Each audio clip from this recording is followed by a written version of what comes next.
Halo guys, welcome back to my channel. Selamat datang kembali di channelnya Hanzo Boy Manga. Oke, buat para penonton baru dan pendatang baru, terima kasih sudah berkunjung dan jangan lupa untuk subscribe, like, dan komennya ya guys ya. Juga nyalakan notifikasinya untuk mendapatkan update-update terbaru dari Hanzo Boy Manga.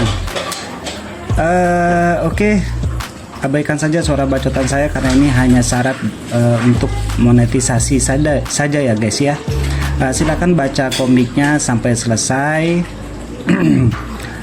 Kemudian ada satu hal yang ingin saya beritahukan kepada teman-teman semuanya. Saya menyediakan link PDF di Traktir ya.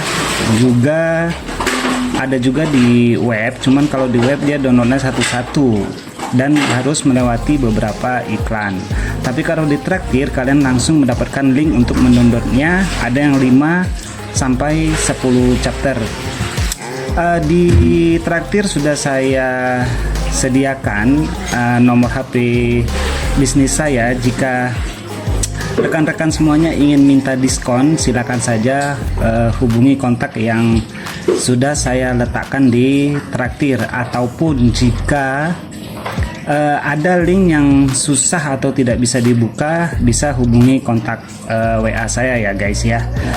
Mungkin hanya segitu saja informasinya ya dari saya untuk bisa mendownload PDF di Traktir ya. Untuk harganya bisa diskon lah guys ya. Jika memang berminat ingin mendownloadnya dalam jumlah banyak ya, akan saya pertimbangkan untuk bisa dikurangi harganya.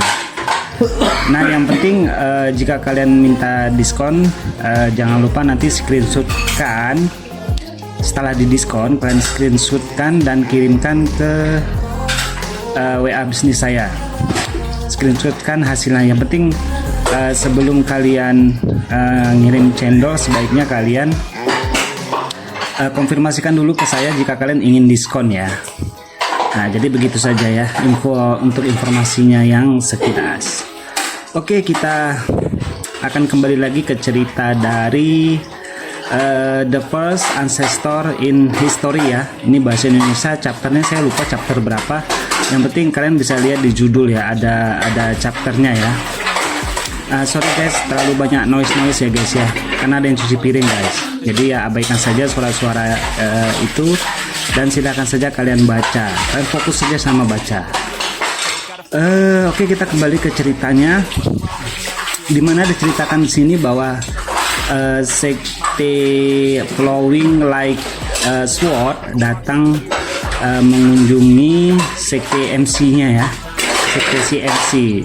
Mereka mengunjungi dalam hal ingin berbagi tekniknya, sehingga terjadilah pertarungan antara si bocil dengan seorang murid inti dari sekte Flowing Like Sword. Oke, bisa dilihat di awal pertarungan si murid inti ini merasa dirinya akan menang melawan si bocil ya, tapi tanpa disadari kekuatan si bocil ini tidak semudah seperti perkiraan dari si murid inti dari sekte Flowing Like Sword. Kenapa bisa begitu? Karena si bocil ini dia memiliki mana yang sangat-sangat banyak ya. Memiliki mana yang sangat-sangat banyak sehingga dia bisa mengeluarkan sebuah jurus ataupun teknik di mana dia mengeluarkan seorang avatar ya, dalam ukuran yang lebih besar ya. Dia bisa mengeluarkan avatar. Nah, avatar ini nanti yang akan melawan si murid inti ini. Kita akan lihat di chapter ini apakah si murid inti ini berhasil mengalahkan si bocil atau tidak ya. Sebagai info saja, si bocil ini dia berada di ranah golden core ya, di awal ranah golden core kalau nggak salah saya. Sedangkan si murid inti ini sepertinya dia di tahap Nascensol ya, nggak salah saya di tahap Nascensol. Kalian baca aja pasti tahu. Di sini si bocil ini pun tidak ingin terlalu berlama-lama bermain ataupun bertempur dengan si murid inti ini. Jadi dia intinya ingin segera menyelesaikan pertarungan ini ya. Jadi lebih cepat lebih baik ya. Jadi tidak terlalu banyak mengeluarkan tenaga ya guys ya.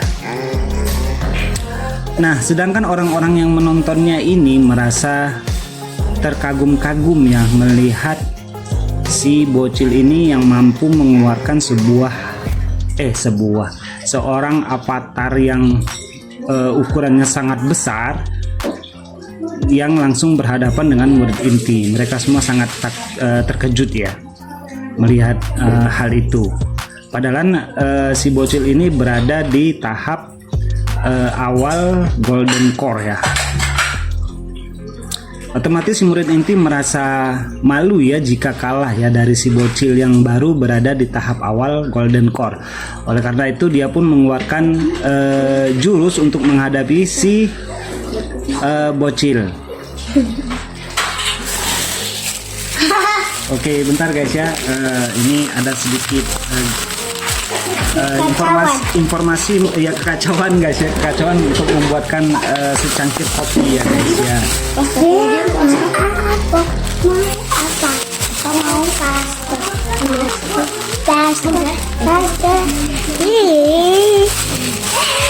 Oke guys, kita lanjut lagi ke ceritanya. Dan terakhir kalinya si murid inti ini pun akhirnya mengeluarkan jurus pamungkas ya, bisa dibilang ini jurus terakhir yang dia miliki ya untuk berhadapan dengan avatar yang ukurannya besar ini ya. Dan namun apa yang terjadi, tebasannya itu tidak mengenai apapun.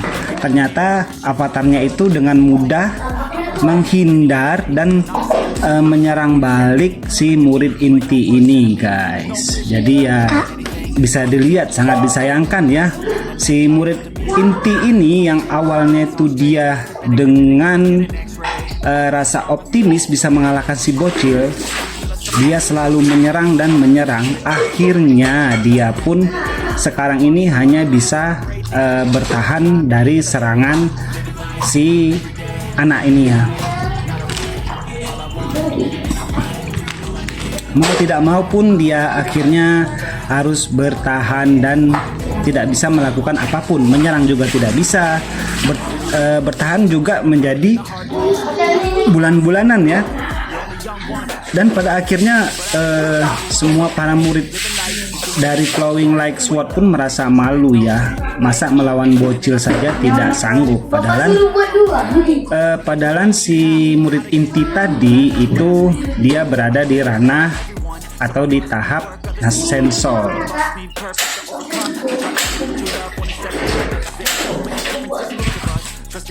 Nah, kemudian kita kembali si Hongyan ya. Nah, si Hongyan ini dibisiki oleh gurunya agar menantang langsung mantan gurunya ya, si pengkhianat itu ya.